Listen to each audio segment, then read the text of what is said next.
As a lot of you guys know, my daily driver is a 2007 Infiniti FX35 Sport. It's about time I put some money into it. Can't just drive the NSX around all the time looking nice. Want to get some wheels? For over a decade, 4Wheel & Line has been bringing the best truck accessories and truck parts to enhance the appearance and performance of all trucks and SUVs. They're dedicated to providing an extensive range of upgrades that will match any make or model on the road. Their truck products cover everything you need for a custom look and added functionality. I was talking about a wheel and tire package. Head over and use a configuration tool. They carry all the major brands of wheels and tires, so go get outfitted today. Visit them at 4Wheel Online. That's 4Wheel, singular, online.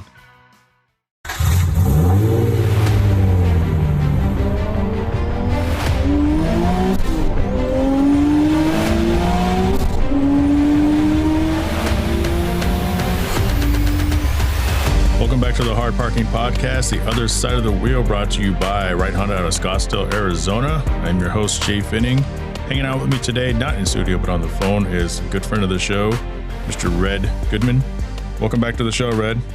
Hey, Jay, thanks for having me back. I know it's been a minute. Glad to be back. Glad to finally get the thing rolling. Perfect. Well, we'll get to that in a little bit.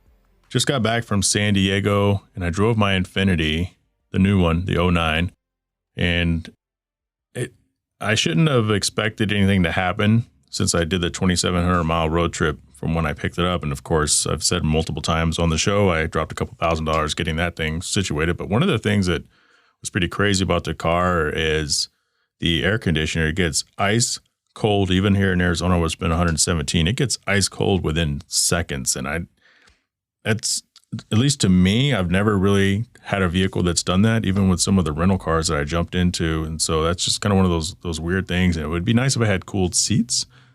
Actually, it does have cooled seats. It's got this little dial that you turn. And the first time I was like, what the hell is that noise? Like, I hear a fan. And it probably took me 10 minutes to realize it was the fan in the seat. But it doesn't seem to really feel like it's doing anything unless it's under like 90 degrees. We ain't got cooled seats here. We got heated seats here in the South. Well, I'm sure some newer cars do, but it's not bad for something that came out in 2009. But did the road trip, everything was good, and you know it survived. And I feel like, I don't know, it's kind of this thing where we're going to be going to San Diego a lot lately. I feel like we've gone to San Diego more in the past 2 years than I had the first 5 years I lived here, and I'm not quite sure what it is, but we're already planning another trip. Like, my wife wants to go for July 4th, which is in 2 weeks, although I doubt that's going to happen. So yeah, it was one of those weird things. But the reason why I wanted to talk about my Infiniti is because earlier today, so we're recording this on Wednesday, which is One Drink Wednesday. I'll talk a little bit more about that in the closing, is because Infiniti just released the unveiled the 2022 Infiniti QX60. I don't know if you've seen that or not, but I kind of looked into it, and I think because it has a third row seat that it's technically replacing the QX60, which I did a review on about a year ago, which kind of looks like a minivan, but this is more blocked off, almost like a Chevy or something American. And I really like the lines of it, and I love the interior of this thing. Have you had a chance to check that thing out at all? Oh yeah, I got it pulled up right now because I think I mentioned when you sent it to me, I was thinking, I didn't know that they had different versions. Like, I know nothing about Infiniti. I'll go ahead and say that. But I had to find out exactly what the bulbous one, because I said it looks less bulbous than the older ones. And I apparently was talking about the, I think if I got the 2013 model QX56 is what pulls up. Those are big ass tank looking bulbous. Look like a balloon car. We have a lot of people around here that have those, and they just look like a big old balloon car tank. They look ugly as shit. But yeah, the lines on this thing, a lot more stream, a lot more angular, but still round, but not like I said, bulbous and balloon animal like. Oh, I'm looking at the interior now, that leather. I'm not a big fan of leather, but it looks amazing. Yeah, that thing looks sharp, and I know what you're talking about because I'm looking at them right now. I don't really understand Infiniti's naming convention because I think the thing you're talking about looks like a QX80 because at some point they changed. So like I have the 2009 Infiniti FX, and they had the FX from like 03 to I think 2013 or 14. After that, they kept the exact same body style, they started calling a QX. But if you look at a Q50, a Q60, a QX50, or like a QX60, like the QX60 looks like a minivan almost, and the QX50 looks like a micronized version of my car, and then a QX80 looks like neither. And the QX80 is the beluga whale is what I call it. And I think it's the exact same thing as the 56 you're talking about. Yeah. Because as soon as I click on the actual image, everything says 80 on it. But yeah, it's very, like you said, beluga whale-ish. Yeah, I fucking hate that look. But this new one, they toned down those round edges, and it's something definitely I could see myself in. And I wonder, I'm questioning then, is I guess like the QX60, is that supposed to be like Explorer type deal, and then the 80s are excursions? No, because even the 80 isn't as big as it looks. I mean, it's a big fat vehicle like a Nissan Armada.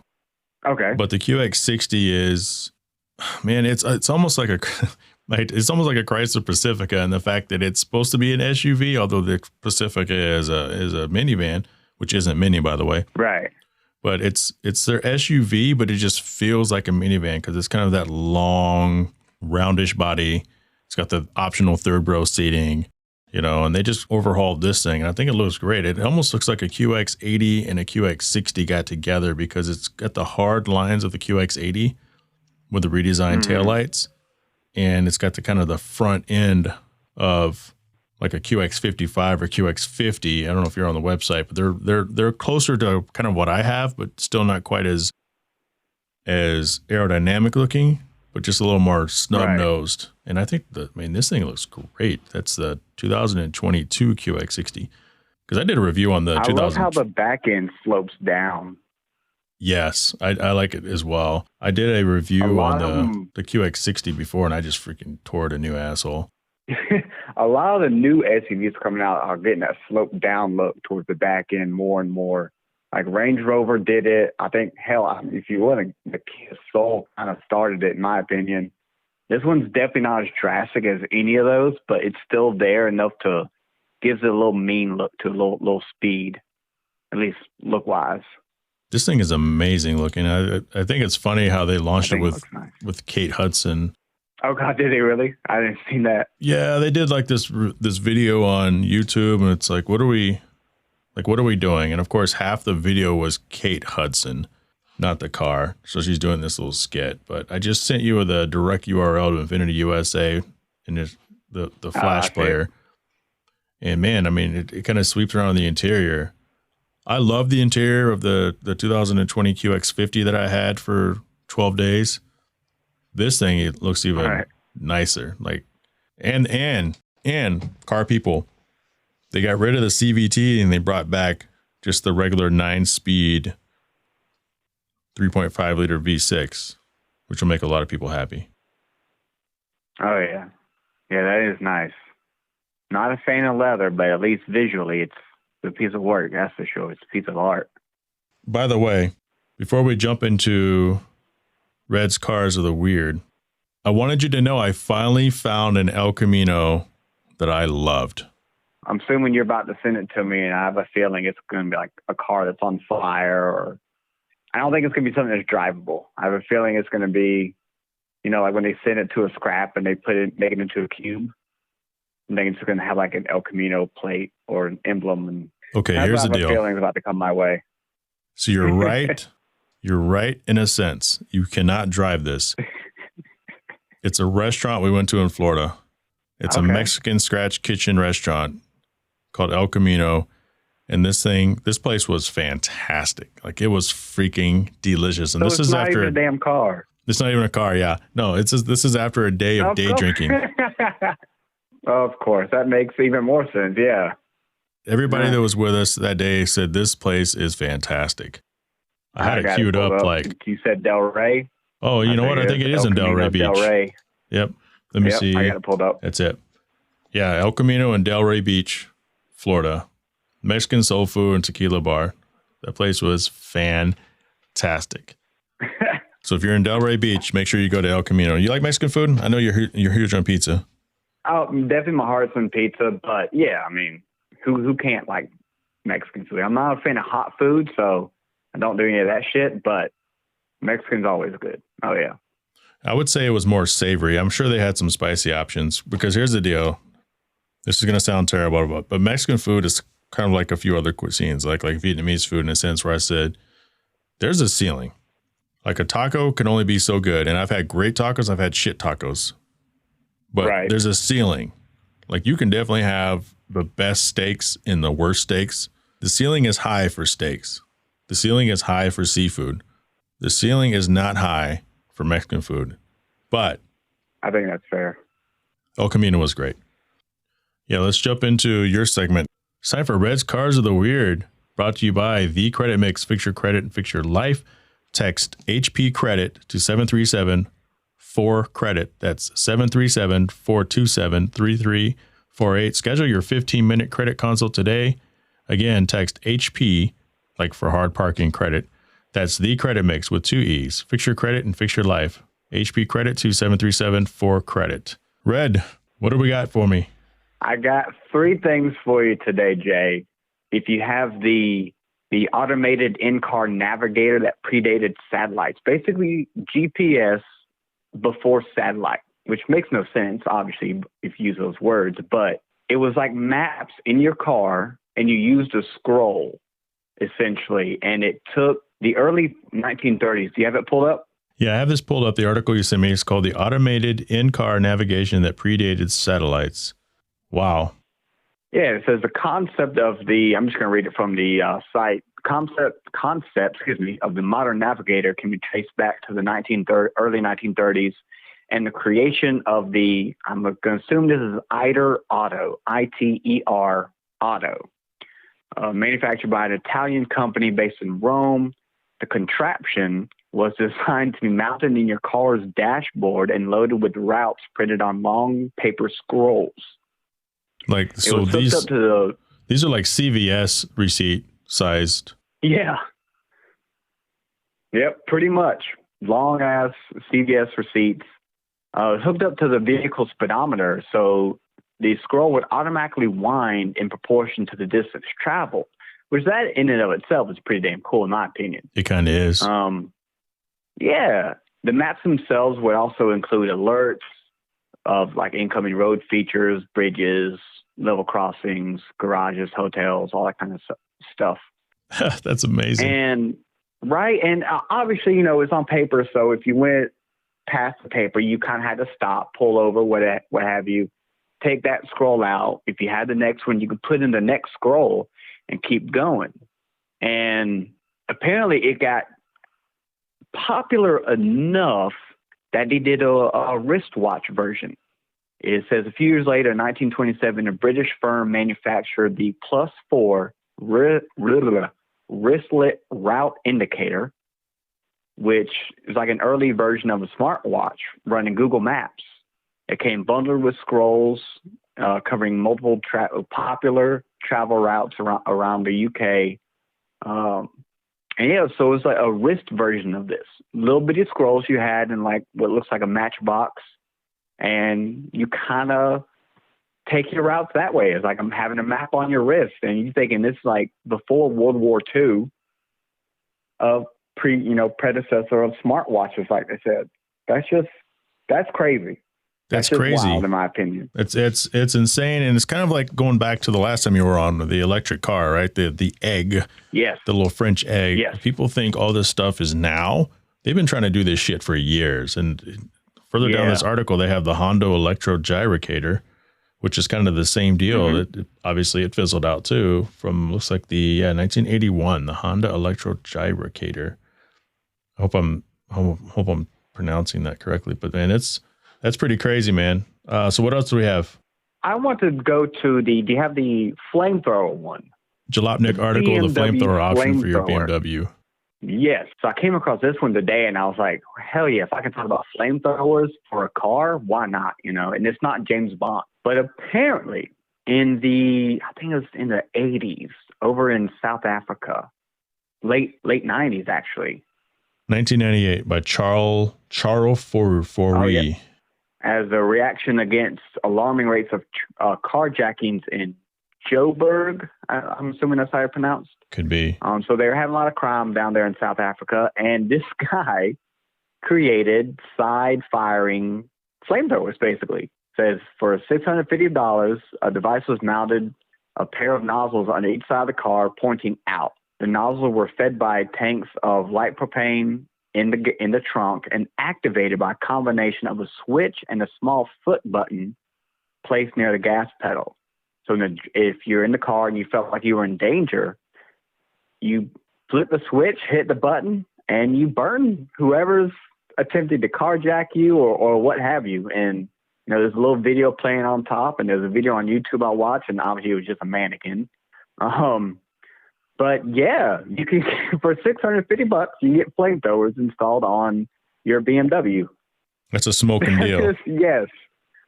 Imagine going to the gas station and having someone run up and try to wash your windows, and you're just feeling annoyed at the time. You just freaking flip that switch and Yeah. Yeah, it was called the BMW Blaster. So it's definitely not official. BMW apparently did not okay this, but he had it on his BMW, and it doesn't say, at least I don't see, if how many people bought it, if any. Oh, well, it says right here in the article, the device sold only a few hundred then before being discontinued due to a poor financial return.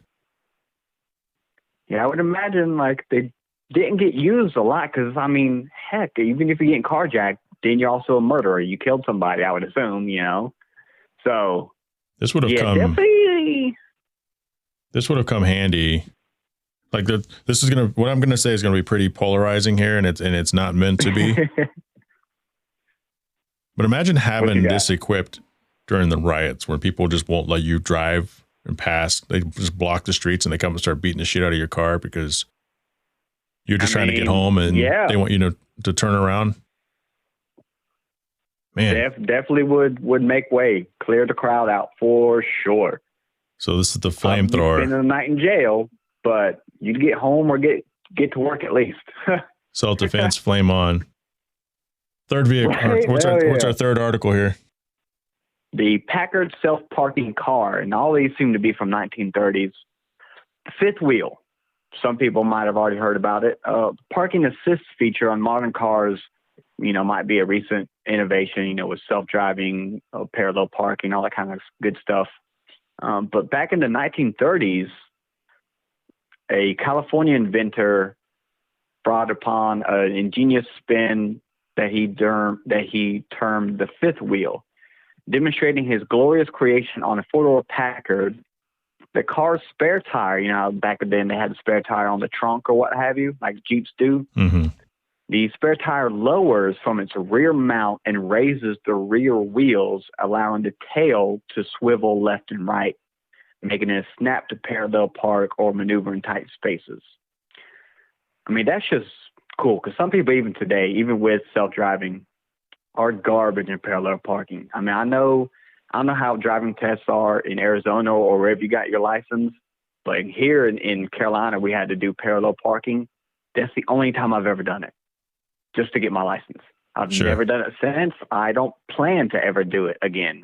I did it just to get my license. So this would be a cool little idea to do nowadays, especially with the cars that come at least with that spare tire on the back.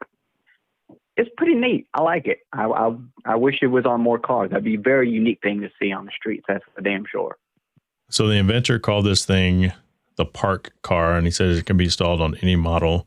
But yeah, not a lot of vehicles with a spare tire visually in the back. But yeah, I think I saw a video of this recently. This is the Packard self-driving car, 1933. Well, that wraps it up for Red's Cards of the Weird. Appreciate you coming on and kind of hanging out with me throughout the show. Oh, yeah, no problem, Jay. It's time for the Arizona Highlight of the Week, sponsored by Higher Quality Detail out of Tempe, Arizona. They specialize in premium vehicle protection solutions and cosmetic customizations as your one-stop shop, ranging from basic detailing options through ceramic coating, paint correction, protective films, and more. Visit Ceramic Pro Arizona, one word, on Instagram or Higher Quality Detail, that's HYER, and get started looking your best today. Today's guest is Charles from Modded Kulture, which is a local street scene. Charles, welcome to the show. Hey, how you doing? I'm good, man. I'm glad we finally got you on. So you guys have been doing this thing alternating every other week or every week. You may have to set the record straight on that. So tell us a little bit about Modern Culture and what it is you're doing out here. So we host meets every other week. Once a month, we go to different sides of the valley, trying to support the car community. Not everybody's got gas money to go to one side or the other, so Right. we come to them. Yeah, and not just that, but I mean, you don't just hold a meet. Like the last one that I went to, and I'm glad I was finally able to go, is freaking amazing. In fact, I actually gave you kind of a bump on the last, like 2 episodes ago. We said, hey, let's get out of here and let's go to the Modern Culture meet. But you guys did the right thing where you've reached out to the area and you have vendors there and you've attached meaning to it. And I feel like if you attach meaning to it, then it's easier for the area to kind of get on board as long as you behave yourselves. Oh yeah, I mean that's why we even got Avondale PD. They went to the business that we're working with for this show, and they had nothing but compliments. Just because we try to make things super simple, make sure that everybody's able to have a safe, sound meet for families to come out. And there's not a lot of that right now. A lot of it's takeovers and stuff that endangers people. And we're trying to fight that to show that there is a positive community. Let me get your opinion on takeovers. It sounds like everyone's kind of seems to be kind of on the same spectrum as that. Like, what is your thoughts on the takeovers? I honestly do not like takeovers. They are dangerous. If you want to do a takeover, go to a burn pit. But other than that, you're endangering people. And it kills the community because I had to have a discussion with an officer explaining the difference of us. Because they think we're all the same. Exactly. They put us all in the same category, which is really horrible.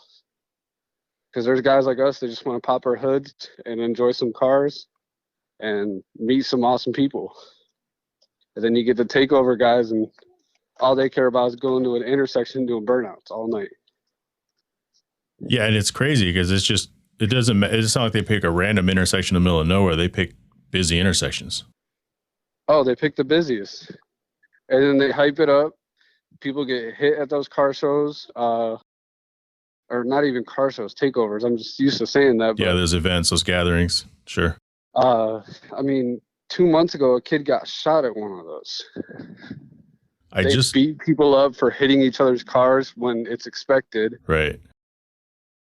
It's just a toxic community compared to the car community. I mean, yeah, we have our own toxic traits, but nothing compared to that.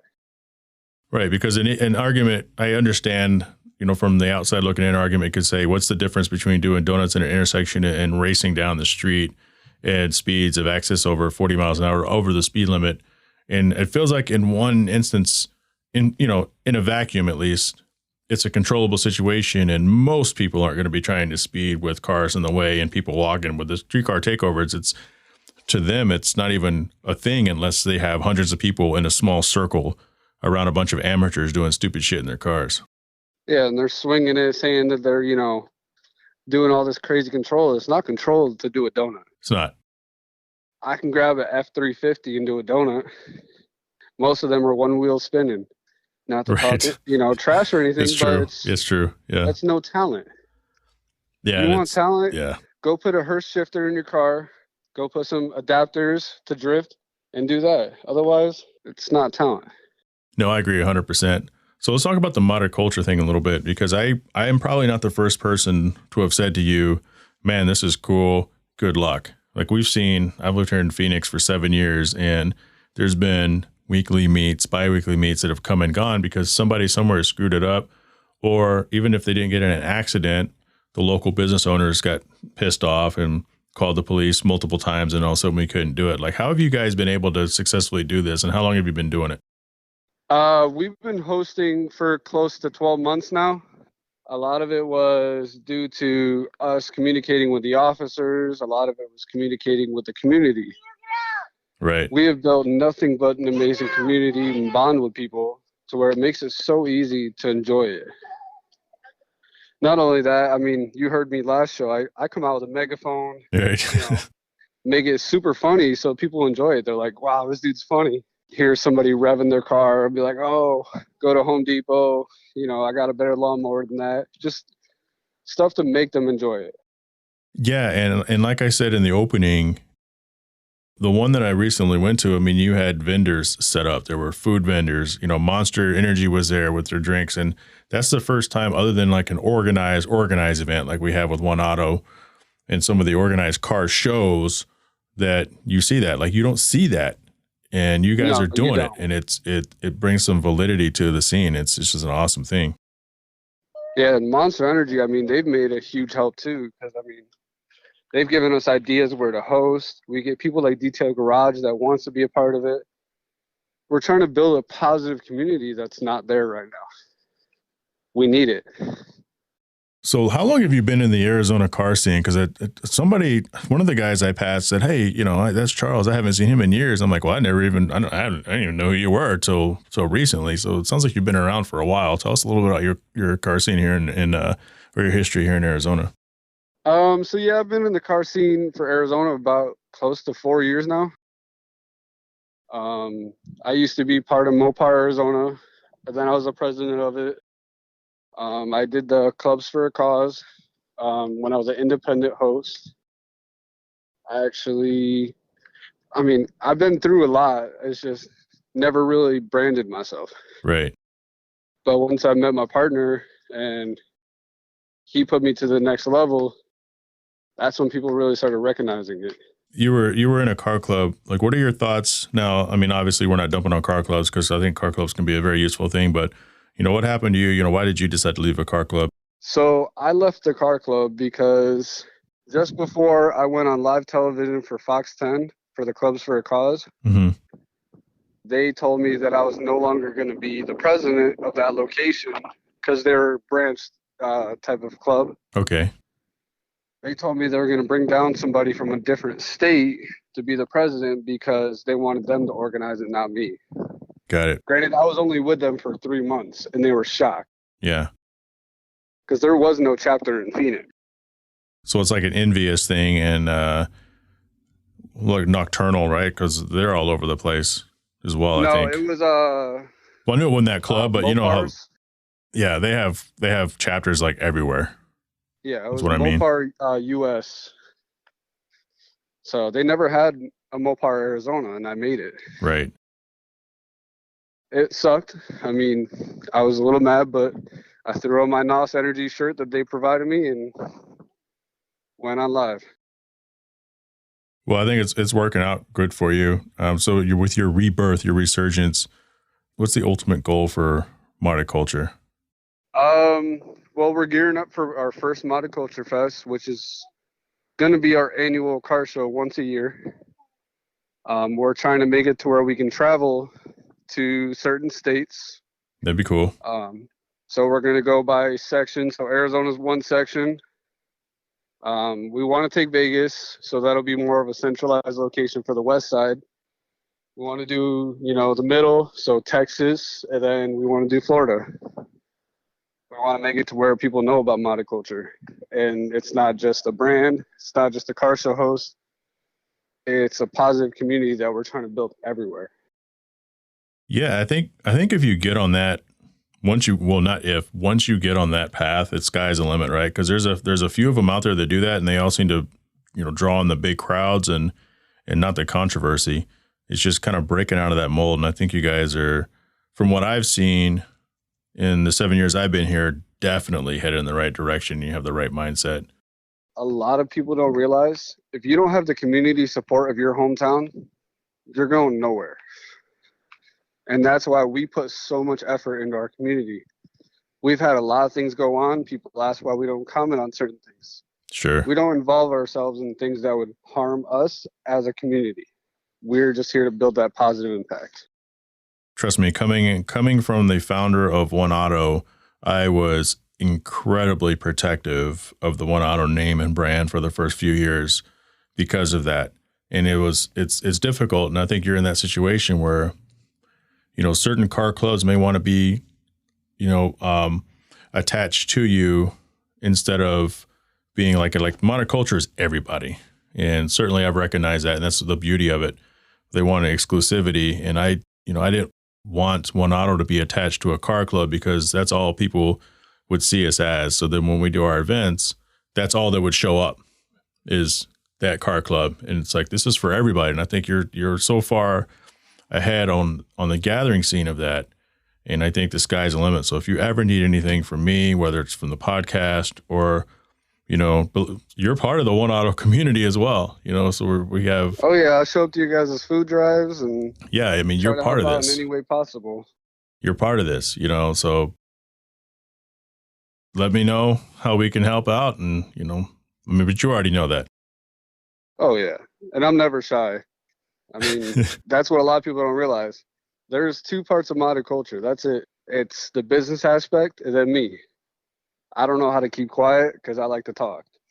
That's the thing. You don't talk shit and disrespect. Let's just party together and have a good time. Yeah, I mean, I try to keep my nose clean as possible. I don't like talking crap. I mean, you talk sports on the weekend, but that's because I'm a New Yorker. That's a different story.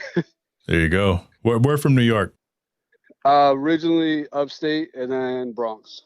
Okay. All right. I spent some time in Cooperstown. I worked a gig up there for a couple of months in the middle of the winter. It was god awful. Yeah. But other than that, you know, my wife's family's from Buffalo, so we've been up that way. Okay. Yeah, I have family up in Elmira. There you go. It's all about them Lenovo wings. Wow, you think they're overrated? Yeah. Do you? Yeah. I think there's better wings out there, but there's only one place I actually care to eat out there anymore, and that's Gerlando's Pizza. I was going to say the pizza's pretty good too. But Gerlando's Pizza, hands down, upstate New York, Watkins Glen. If you have it once, you'll never have pizza like it again. Okay, that's good to know. So how can people keep up with you? How do people keep up with me? Yeah, keep up with the modded culture. I mean, I respond to everybody. It doesn't matter how many messages come in a day. I make it my priority to respond to every single person. Because we're not just some brand. We want people to see us and actually want to approach us and talk to us and feel comfortable, you know? Sure. Trust me, it'll get to a point. That's not out there enough. You'll get to a point where it'll become very difficult and you'll have to bring on some help. But thanks for coming on the Hard Parking Podcast, Charles. Of course, man. It's an honor. I mean, you're definitely one of the most amazing people I've met in the community. Oh, gee, thanks, man. You got to meet more people. You got to meet more than just 6 people. That's at Modded Culture too. All ran together. That's Culture with a K. MODDEDKU. Culture. Yeah. Thanks, Charles. Thank you.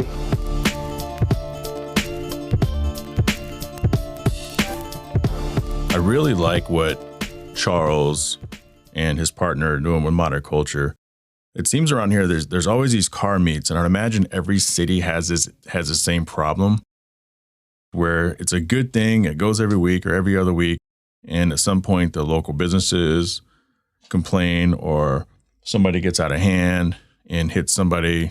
Like when you're pulling out, you know, you see the whole Mustang memes where they're running into people in the street takeovers. We've mentioned this before on the show, are just a terrible thing. Today is June 25th, and Fast 9 comes out today. So I thought it'd be remiss if I did not mention, for some of you who don't really follow these things closely, that orange Supra from the original Fast and Furious movie, the one that was very period correct with its wheels and its gaudy graphics, that thing sold for $550,000. I think that's pretty amazing. I was never really a big fan of that car, that build, but it is extremely iconic for what it was and what it is. And apparently it's a $500,000 9-second Supra. I want to thank Red Goodman for coming on. We haven't heard from him in a while. I'll try to get him on more often. I really like the stories he throws at me. And of course, Charles of Modded Culture. That's Modded Culture with a K, all ran together. If you like what you heard today, subscribe to the podcast and go tell a friend about it. Then come back next week. Each show, I'll try to give you something new. Got to thank Right Honda out of Scottsdale, Arizona, Higher Quality Detail, BoosterBath.com, FourWheelOnline.com, TongueTrees.com, Cell Shop Wireless Services, and The Credit Mix, and Patreon business supporter Kuya Automotive out of Winter Garden, Florida. Also, special thanks to the people who have signed up recently to support the show. I'm going to use that money to better my equipment or to offset the cost of my equipment. I also am planning on finally building out the website and maybe moving podcast hosts. There's just a lot of things out there that I have skipped because I'm using a free site. So with your support, it allows this podcast to seriously grow. I'm not getting rich off of this stuff. I have a real job. But even for those of you who come in and just listen to the show, I really, really appreciate it. I always appreciate the feedback, and I really have a good time with you guys when you send me text messages or DMs on Instagram or even Facebook Hard Parking Violations group. If you're in a position to help the podcast upgrade, though, you could join the Patreon for as little as $3 a month, which is patreon.com/HardParkingPodcast. Be looking out for the new shirts. They will be coming out very soon.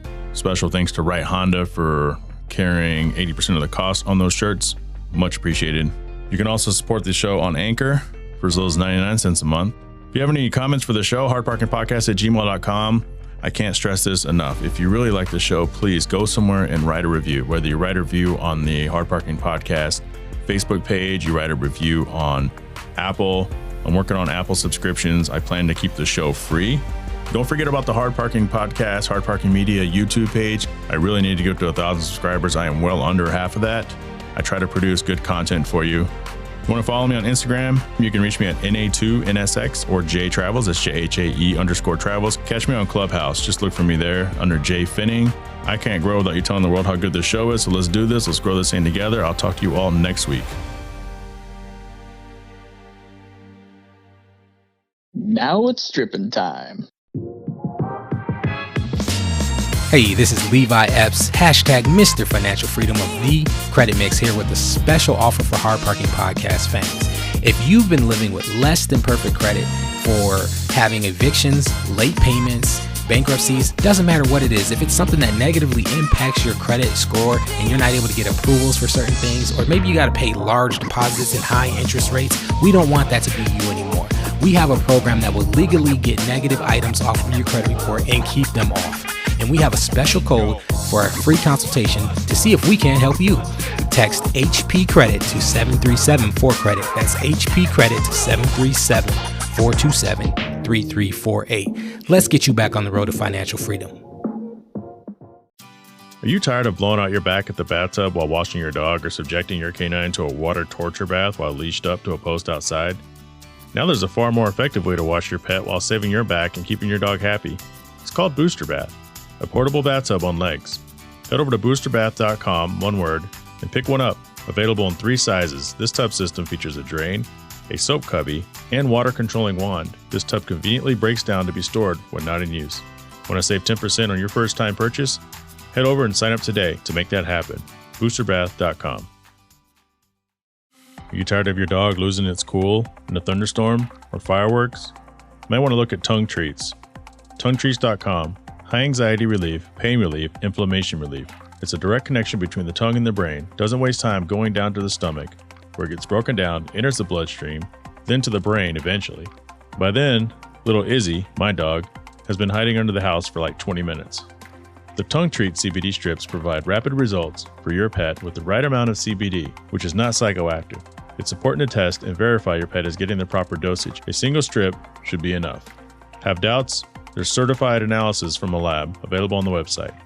Think about it. Efficacy and economy. Tongue Treats. Shut up!